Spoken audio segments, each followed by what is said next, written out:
What's going on, guys? It's Caleb, and today we have a Hyundai Elantra that is in the shop for a complete inside and out detail, and it definitely needs it. This car came in with the sole purpose of getting the entire exterior nice and cleaned up, and then the interior cleaned up as well, but the face of the seats and whatnot have some stains in it, so we gotta extract those. Otherwise, it should be a very satisfying and fun detail for you guys to watch, and it was super fun for me to go ahead and perform. So let's go ahead and get these wheels nice and cleaned up. Just a friendly reminder, by the way, these are actually hubcaps, so we're going to be treating it as such. We're not going to be using a wheelbarrow brush or anything like that. So sit back, relax, enjoy this video. It is a couple days early on the upload. That's because I had to rewind my whole upload schedule back to the normal Sundays at 8 p.m. Holidays kind of messed it up, so enjoy.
Alright, we're going to do this vehicle one half at a time, so starting with the front, and then we'll move to the rear, just because there's a lot of pre-treatment work that needs to be done.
throughout the video so far, you've probably noticed a couple of spots where the paint has come up. It's pretty notorious with Hyundai and Kia paint after a couple of years of sun being beat down on it. So as we've gone through the detail, we've been pretty weary of that. You gotta watch out with a pressure washer, even the foam cannon, hand washing, things like that. You really just want to be light around those areas, if not just avoid them at any cost.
Originally, I wasn't going to do any kind of decontamination with this car, but as I was going around and hand washing it, I could feel how insanely contaminated it was, and it almost seems like it's never even had a clay bar before. So I went ahead and just whipped out the wash mitt again with a clay bar and used that wash mitt with soap to wash over an area to lubricate it and then hit it with that clay bar. And it ended up coming out very nice. It was insanely contaminated, and I was really happy I was able to get all this off of there before I put on any kind of spray coating or sealant or anything like that.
Now, as I said earlier, the interior was pretty rough, and the main thing we wanted to do here was just get the faces of the seats extracted so that way the stains that were in them could just go away and it would look good again. So after a really steep vacuuming and dusting off the areas and wiping everything down, we went ahead and got to the extraction part, which you guys will see here in a little bit. I left it quite long and unsped up for the most part so that way you guys can see the extraction process, and then the rest of the extraction I went ahead and just sped up because it's just way too long.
go through the interior, I'll beep in every now and then just to give you guys the lowdown as to what I do in certain situations. The first thing I always do is try to clean the floor mats after they've been taken out, and after that, with the floor being bare, I can go ahead and take my air gun and blow through everything. I want to make every piece of dirt loose, and I'm talking in the crevices, I'm talking underneath the seat, I'm talking everything. So that way when I come through with the vacuum, everything's ready to get zipped up.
The extraction process, I guess I do a little bit differently than everyone just because I'm starting to see it a lot more on like Instagram Reels and YouTube Shorts and stuff. A lot of times people are using a bunch of soap, and inside their extractor they're using diluted soap and just so much soap. And I personally don't like using a bunch of soap in my extractor specifically. I like to depend on my spray bottle being diluted 10 or 20 to 1 depending on how severe it is with P&S carpet bomb with water. And after spraying a hefty amount, I use the drill brush of course to loosen everything up and get it all nice and scrubbed in. And then inside of my extractor is just water, because as I make every pass I want that soap to eventually dilute itself to nothing left and just get sucked into my extractor, so that way what's left over is a nice, clean, ready to go seat as it should be. I don't want any soap left over drying inside the fibers or the foam of the seats or anything like that. I want it to be nice and clean and fresh.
the interior for the most part being completely done, we're going to move into the UV protectant of the dash and all of the hardscapes that are plastic, and the way I do that is with Meguiar's hyper dressing and an applicator pad. This stuff is awesome for bringing black plastics back to life, as well as any other color plastic. The biggest thing here is just the UV protection you get from it. It also makes it look nice and matte black and factory kind of finish. It's why I also like using it as tire dressing, because it gives that matte black deep look while also giving some sort of protection. It's also not greasy or anything crazy like that, like the silicone based stuff. It's just super easy to work with, and it gives just a beautiful look.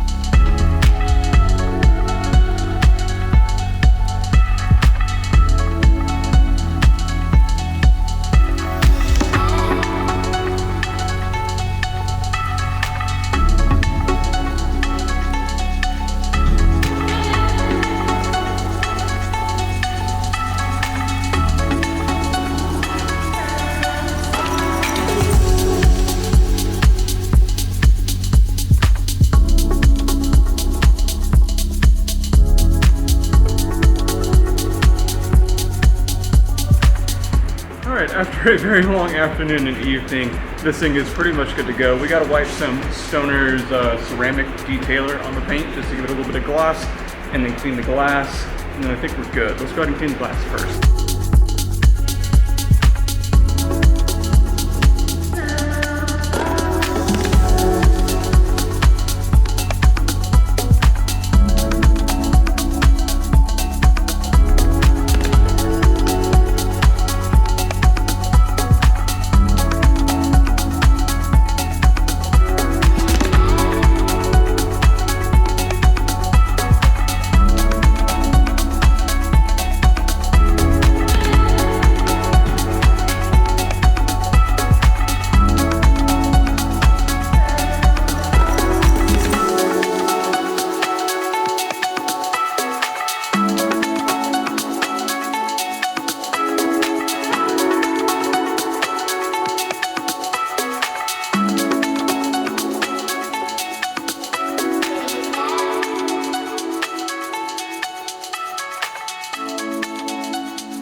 So we're done. I'm hot and sweaty, and this car actually looks phenomenal compared to what it was whenever I walked in here. And it's now nighttime because quite a couple hours have gone by, and what that means is my aftershocks are going to be here in the shop. As you can see, I have all my lights set up to do that. You will see some swirls and scratches. Obviously, this is not a car that was corrected, so don't mind that. Otherwise, if you guys enjoyed the video, please show me by leaving a like. And if you like car detailing content, go ahead and press subscribe and ring that bell to know every single time I upload a video. So I'm going to go ahead and get the lights all set up, get some shots for you guys. The customer's going to come pick it up, and I will see you guys next time. See you.